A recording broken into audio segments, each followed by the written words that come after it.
next session of finite element analysis. In this session, I am solving another problem on transient dynamic response. For a uniform cross-section bar as shown in the figure of length L 1 meter, made up of a material having E 2 into 10 raised to 11 Newton per meter square and rho as 7800 kg per meter cube, estimate the natural frequencies of axial vibration.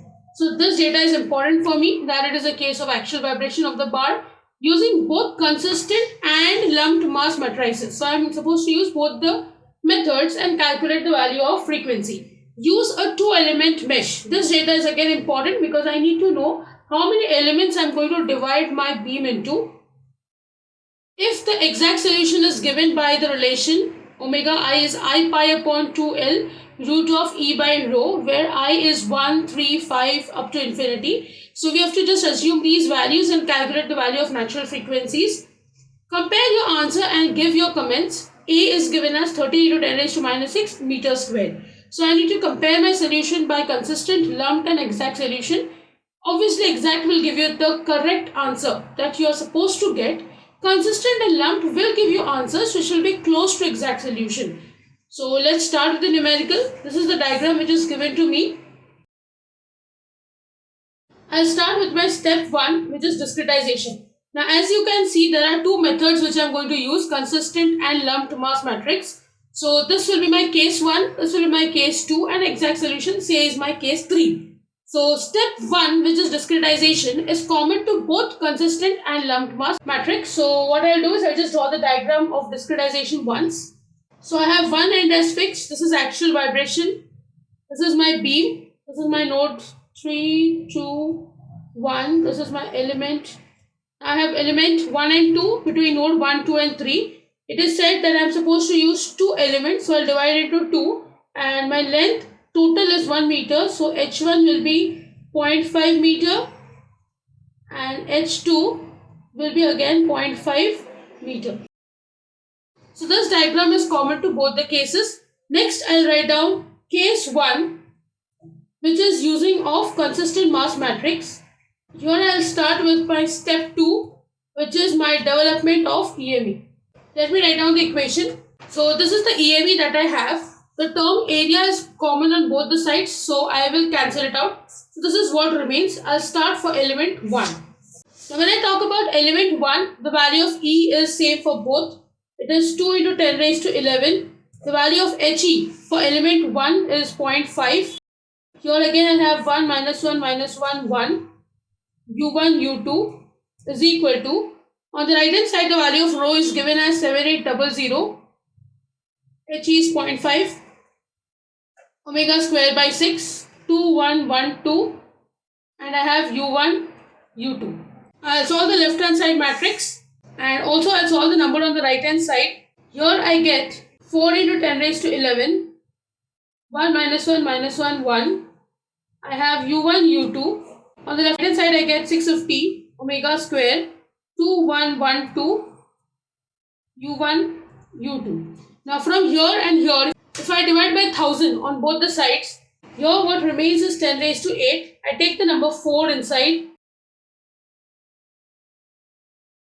U1, U2 is equal to, and this becomes 0.65. When I multiply inside, omega remains outside. So this becomes 1.3, 0.65, 0.65, 1.3. And here I have U1, U2. So this is the equation for the first element. Element 1 is between node 1, 2, as you can see here. So I'll write down 1, 2, 1, 2. Now for element 1 and 2, all the numbers are the same. For E, HE, rho, everything is same. So I'll just copy down the same equation for element 2. Only the node numbers are going to be different. So you can see here, I have written the equation for element 2. Please note that this is U2, U3 because it is between node 2 and 3. Here it was U1 and U2. So I'll just write here 2, 3, 2, 3. Next I'll go for step 3, that is development of GME. As you can see, total number of nodes are 3. So the order of GME will be 3 by 3. So on the left hand side, I have this 10 raised to 8 common.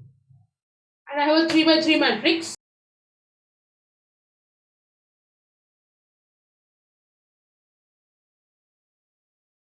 I'll place these values here.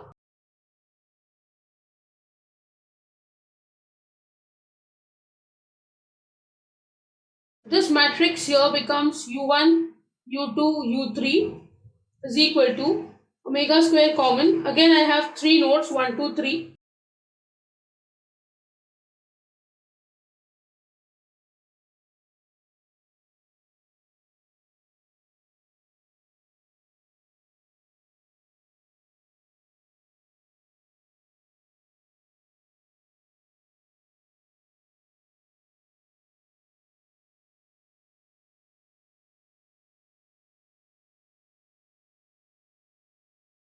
This becomes my full and final equation. Next, I'll go for step 4, which is applying of boundary conditions. If you look at this diagram, only node 1 is fixed. So I have the value of U1, which is displacement at node 1 as 0. So I'll just write down here U1 is equal to 0. And the reason is node 1 is fixed. Since my node 1 is fixed, this value is 0. So I'll ignore my first row and first column from both the sides for some time. I'll write down rest of the equations and I'll calculate the value of omega. So what remains is 10 raised to 8.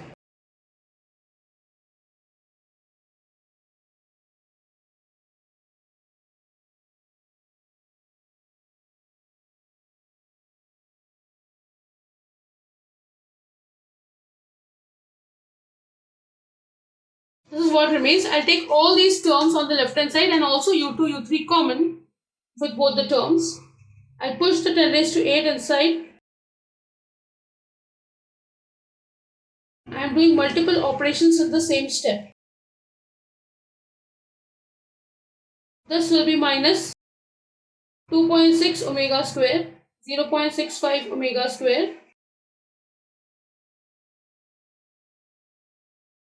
Both of these will have U2, U3 as a common term equal to 0.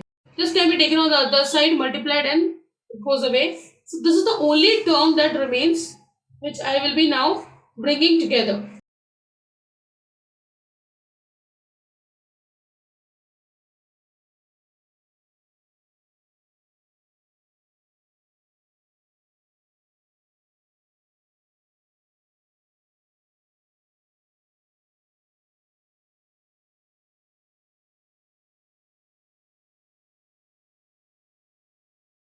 So this is what remains. Now I'll take the mod of this term.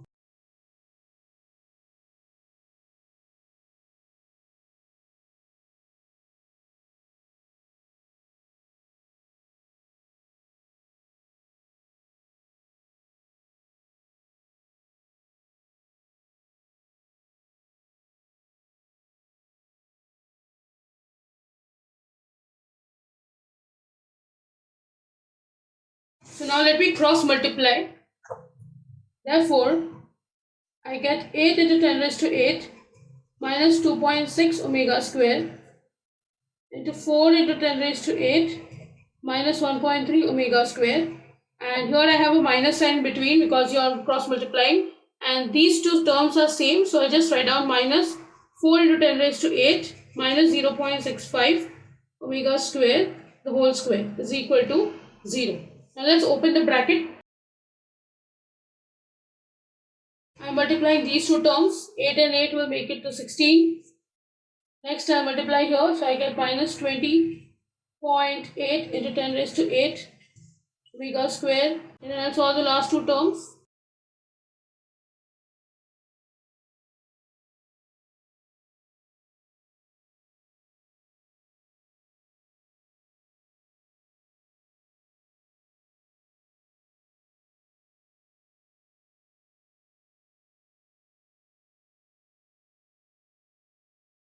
Now 10 raised to 16 terms can be taken together. Therefore I get 16 into 10 raised to 6. Then raised to 8 terms can be taken together. So I get minus 26 into 10 raised to 8 omega square. And raised to 4 terms can be taken together.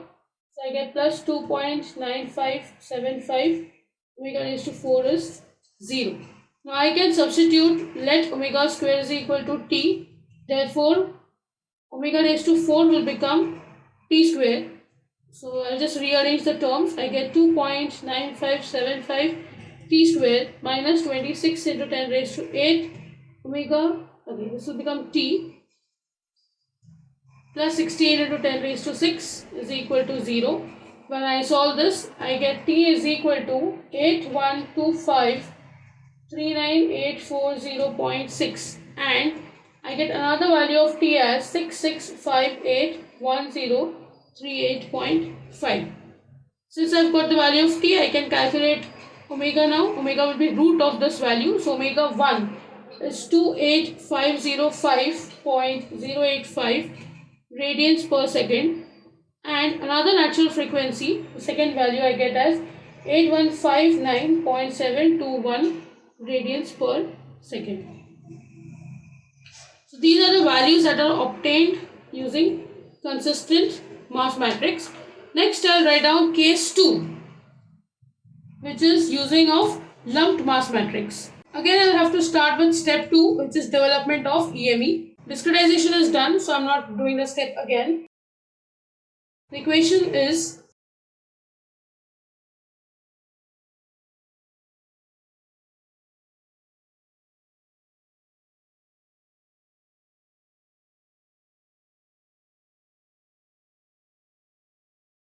I'll cancel the area term from both the sides. Now I'll substitute the values. E is 2 into 10 raised to 11. He is 0.5. 1 minus 1 minus 1, 1. U1, U2 is equal to rho is 7800 into 0.5 omega square upon 2. Obviously, I'm solving for element 1. Now, when I solve this, again I get 4 into 10 raised to 11. And on this side, when I solve, I get 1950. So, I'll divide both sides by 10 raised to 3. This becomes again the same like the previous one. I take 10 raised to 8 common. Here, this omega square remains outside and this becomes 1.95.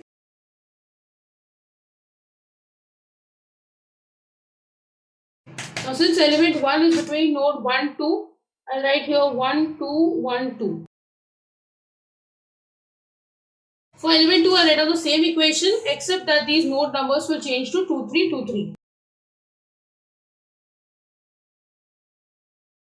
Next, I'll go for step 3, which is development of GME. Since the number of elements are 3, so this will again be a 3 by 3 order of matrix. 10 raised to 8 common.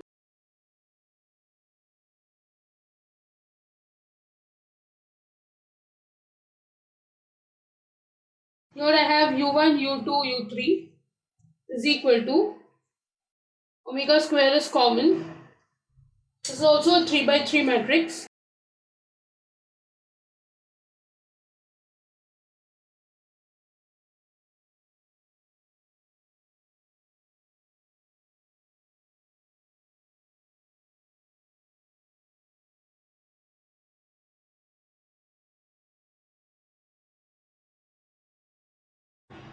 Here again I have U1, U2, U3. Next I'll go for step 4, that is applying a boundary condition. Same boundary condition, U1 is 0 since my node 1 is fixed. Since U1 is 0, I'll neglect first row, first column from both the sides. So I'll have this much portion of equation remaining. Let me write down.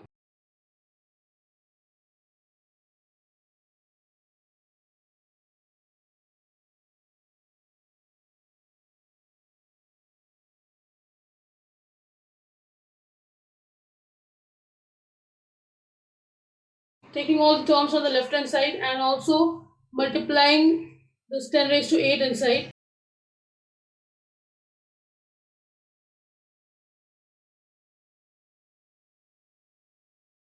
I'm multiplying omega inside.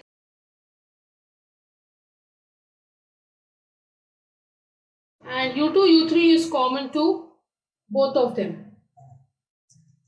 This will just get removed and this much portion remains. I'll take the subtraction of both matrices and also I'll write the mod in this equation because I think now you have understood how to write it down.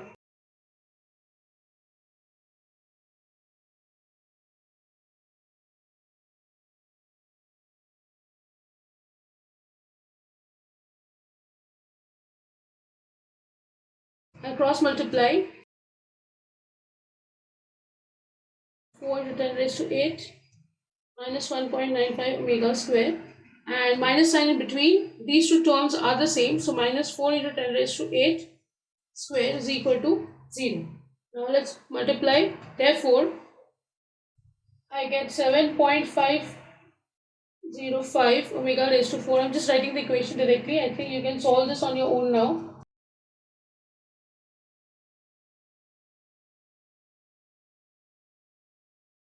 I write down let omega square is equal to t. Therefore, omega raised to 4 will be t square. So therefore, 7.505 t square minus 31.2 into 10 raised to 8 t plus 16 into 10 raised to 16 is equal to 0. When I solve this, I get the value of t as 355804832.9, and I get another value of t as 5991818.58. This is the value of t. When I have to calculate omega, I'll just take root of these terms. Therefore, I get the first value of omega as 18862.79 radians per second, and I get the second value of omega as 7740.673 radians per second. This is very close to the values that I have obtained by consistent mass matrix. Now we will check both the methods against the exact method, and we will see which method gives us answer more closer to the exact one. If you look at the question, the exact method formula is already given to us. This is the equation given to me. The value of I is given as 1, 3, 5 up to infinity. Now when I solve for I is equal to 1, I is equal to 1 means W1. The value of I is 1 into pi upon 2. The length of the beam is given as 1.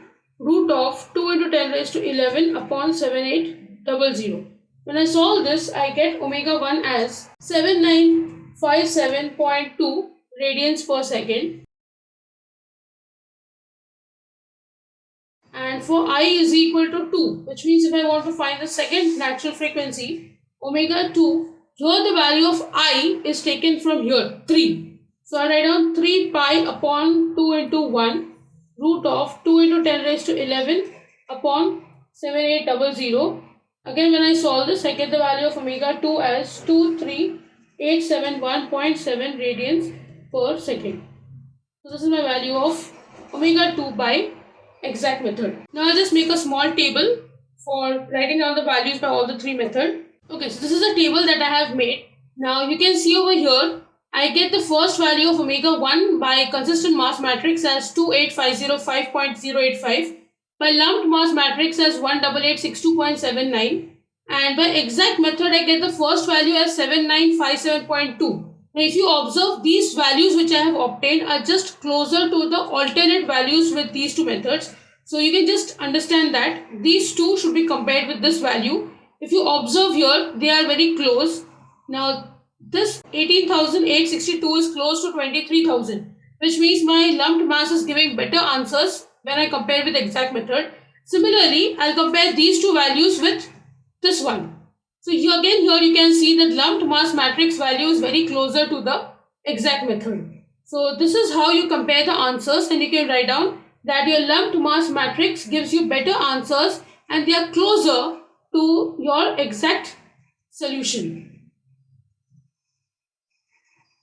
They are closer to your exact solution as compared to your consistent mass matrix. So this is how the numerical is supposed to be solved and explained as to what answers you have got. I also think that I have made enough efforts to emphasize on the fact that lumped mass matrix is not only less time consuming, it will be less time consuming when you use your computer as well as your numerical method, because of the diagonal matrix method which you have seen. The number of zeros, if you see, are more.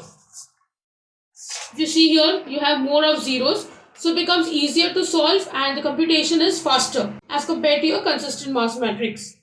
So with this, I end the session and also this topic. If you have any doubts, please write to me in the comment section.